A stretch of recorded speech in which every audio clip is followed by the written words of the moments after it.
Bonjour à tous et bienvenue dans ce Morning Bull Live. Nous sommes aujourd'hui le 28 novembre 2023. Il reste 3 jours de trading en novembre et donc plus ou moins l'un dans l'autre si on fait le calcul. Allez, grosso modo, 33 jours avant la fin de l'année, 34 jours, ça dépend comment on calcule, peu importe, on s'en fout. Il reste plus grand chose avant de terminer l'année et c'est le moment des questions. On vient de monter de quasiment 10% sur les marchés boursiers au travers de la planète. On est plus ou moins convaincu du fait qu'on est monté de 10% à cause du fait que l'inflation est vaincue, que les banques centrales vont arrêter de monter les taux.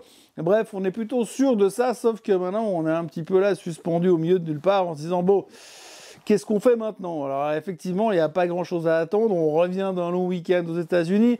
On a commencé une journée super calme hier avec l'impression que personne n'avait vraiment envie de prendre des risques.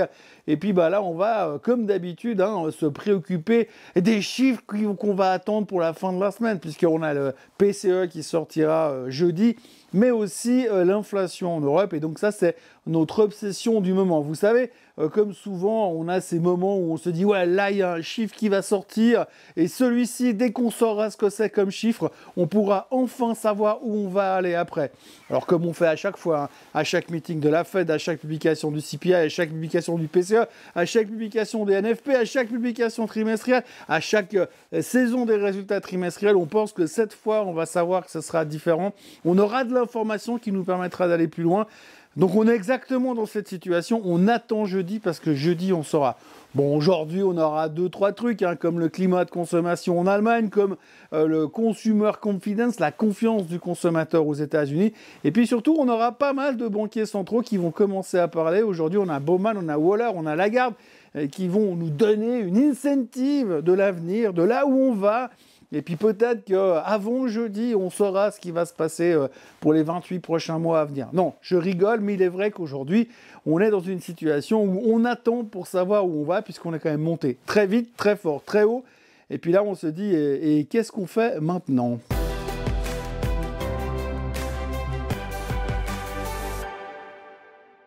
On ne va donc pas perdre trop de temps à revenir sur ce qui s'est passé hier, puisqu'il ne s'est pas passé grand-chose. Si vous regardez les performances des indices, c'était plus ou moins 0,2, 0,3% à la baisse. Bref, pas rien de très très sexy. Toujours beaucoup d'intérêt sur la tech aux États-Unis. C'est là où tout le monde se concentre, puisqu'on sait que si le marché doit encore monter 5% avant la fin de l'année, ce sera inévitablement via le côté de la tech. Mais à côté de ça, on profite pour se poser des questions sur ce qui va se passer l'année prochaine.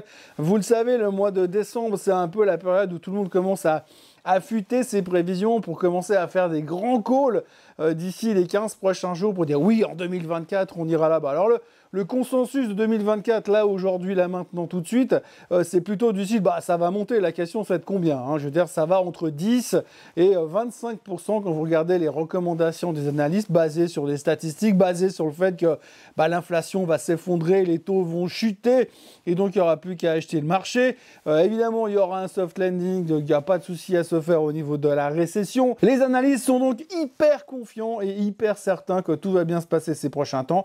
Là, ce qu'on regarde pour l'instant, il y a très très peu de gens négatifs qui sont venus sur le marché. Alors oui, il y a Monsieur Roubini. Monsieur Roubini, il vient tous les 6 semaines pour nous dire « Oui, attention, on va tous y passer, c'est la fin du monde qui s'approche. » Alors, il est revenu encore hier. Alors, lui, il pense que là, c'est plus l'année prochaine, c'est les 10 prochaines années.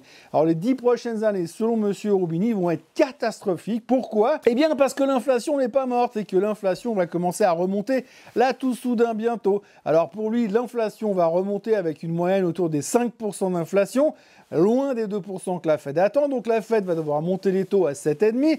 Une fois qu'elle sera à 7,5, eh bien là vous aurez systématiquement un crash du marché obligataire, les actions qui vont se péter la figure parce que plus personne voudra mettre de l'argent dans les actions. Et puis finalement ça va être l'horreur pendant 10 ans parce qu'on ne trouvera pas de solution. Pourquoi? Parce que les gouvernements vont devoir dépenser de l'argent, la population est vieillissante donc on va continuer à dépenser de l'argent, maintenir une inflation relativement élevée. Le gouvernement va devoir dépenser pour les guerres qui vont se multiplier ces 10 prochaines années. Le gouvernement va devoir dépenser pour les infrastructures et pour les EMS pour mettre aussi les personnes âgées qui sont trop âgées dans la pyramide des âges en EMS. Donc résultat, des dépenses qui vont soutenir l'inflation. Comme l'inflation sera soutenue, les taux ne rebaisseront pas de sitôt. Et résultat, eh bien les 10 prochaines années, c'est plié, foutu, terminé. Eh bien si c'est comme ça, moi je vais arrêter tout de suite et puis je vais partir à la retraite tout de suite. Autant en profiter. Au revoir.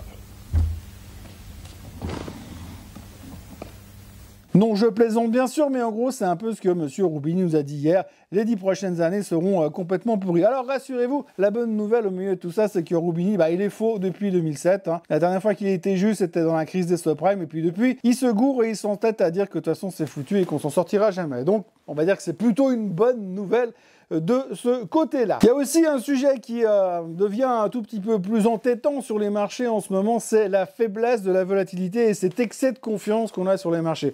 Alors je vous l'ai déjà dit en introduction de cette vidéo, eh bien les gens sont plutôt bullish, on ne se demande pas de savoir si on pourrait baisser l'année prochaine ou si potentiellement on pourrait avoir même une toute petite récession. Non, c'est soft landing, marché qui monte, taux qui baisse, inflation vaincue. C'est un peu la thématique du moment, mais l'un dans l'autre, eh bien cet excès de confiance amène aussi des niveaux de volatilité extrêmement bas. Et quand vous avez des niveaux de volatilité extrêmement bas, eh bien, ça veut dire que les gens ont de l'hyper-confiance et donc il n'y a personne qui achète des options pour. Donc il n'y a personne qui achète des options pour se protéger parce que les gens n'ont pas peur puisque the only way is up, baby. Donc résultat, les marchés sont hyper confiants. Vous avez une vol qui est très basse, mais le problème c'est qu'aujourd'hui, on a une vol qui se traite autour de 12%. Et quand vous regardez les statistiques, oui, parce qu'on est très friand de statistiques, comme vous le savez, eh bien quand on regarde les statistiques du passé, on se rend compte que chaque fois qu'on est allé chercher ces 12% de volatilité, c'est 2% du temps sur les 5 dernières années. Et qu'à chaque fois qu'on est revenu dans cette zone 11,5, 12%, on a eu tout d'un coup, paf, une poussée de fièvre parce qu'il s'est passé un truc. Un Covid, un truc du style, et donc du coup la vol a explosé derrière. Et c'est généralement des situations qui rendent les gens un peu nerveux parce qu'une volatilité extrêmement basse égale excès de confiance, et excès de confiance égale surprise à la baisse quand tout d'un coup il y a une mauvaise nouvelle qui nous tombe dessus. Donc c'est un petit peu l'angoisse du moment et le sujet qu'on aborde à droite à gauche. Ça ne veut pas dire que c'est un signal de vente là, maintenant, tout de suite, mais ça veut dire que c'est quelque chose qu'il faut regarder comme ce fameux graphique Greed and Fear que je vous montre tout le temps, mais je ne vous montrerai pas aujourd'hui, qui montre qu'on est de plus en plus confiant, puis généralement c'est THE indicateur contrariant qui nous dit que quand on est trop confiant, ça baisse, et puis quand on a trop peur, ça monte. C'est un peu ce que disait monsieur Warren Buffett en disant que, eh bien, il fallait acheter quand les gens avaient peur, et puis il fallait vendre quand les gens étaient hyper confiants. Donc ça résume tout ça. Donc attention à ces niveaux de vol, c'est un sujet qui revient de manière assez récurrente sur les marchés depuis 2-3 jours et que techniquement la volatilité peut pas aller beaucoup plus bas que 10% parce que ça voudrait dire qu'on fout vraiment plus rien, déjà qu'on fout pas grand chose aujourd'hui. Donc du coup, eh bien forcément, ça pourrait remonter et si ça remonte, ça voudrait dire qu'il y aurait peut-être un petit sell-off qui pourrait justifier un rebond de cette volatilité, un sell-off qui serait peut-être déclenché par une mauvaise nouvelle qui pourrait finalement nous faire reperdre ce qu'on a gagné ces derniers temps. Pas tout, mais peut-être un tout petit bout, ne serait-ce qu'un tout petit peu. Donc attention à cet indicateur qui revient beaucoup dans les médias en tous les cas. Autre chose qu'il faut aborder aussi, c'est le fait du taux de défaut. Alors aujourd'hui, avec les taux qui montent, on sait que ça freine l'économie et que ça ralentit l'inflation. Ça, c'est le côté positif des choses. Mais le côté négatif des choses, c'est que vous avez quand même beaucoup de sociétés aux États-Unis et ailleurs dans le monde qui ont emprunté de l'argent via des prêts obligataires. Et forcément, comme les taux montent, eh bien pour eux, c'est plus difficile de rembourser, c'est plus difficile de se financer. Et s'ils peuvent pas rembourser ou s'ils peuvent pas se financer, forcément, c'est des boîtes qui vont aller en direction de la faillite. Et donc, quand on regarde les graphiques, le graphique qui s'affiche à l'instant, vous voyez que le taux de défaut est en train de partir à la hausse et que cycliquement parlant, dans chaque crise, on a cette phase-là où on a ces taux de défaut qui pourraient pousser le marché à la baisse et qui pourraient aussi inquiéter en tout cas le moral des investisseurs. Donc ça, c'est aussi un truc à surveiller parce que c'est la réalité économique, c'est des boîtes qui font défaut, c'est des gens qui se retrouvent au chômage.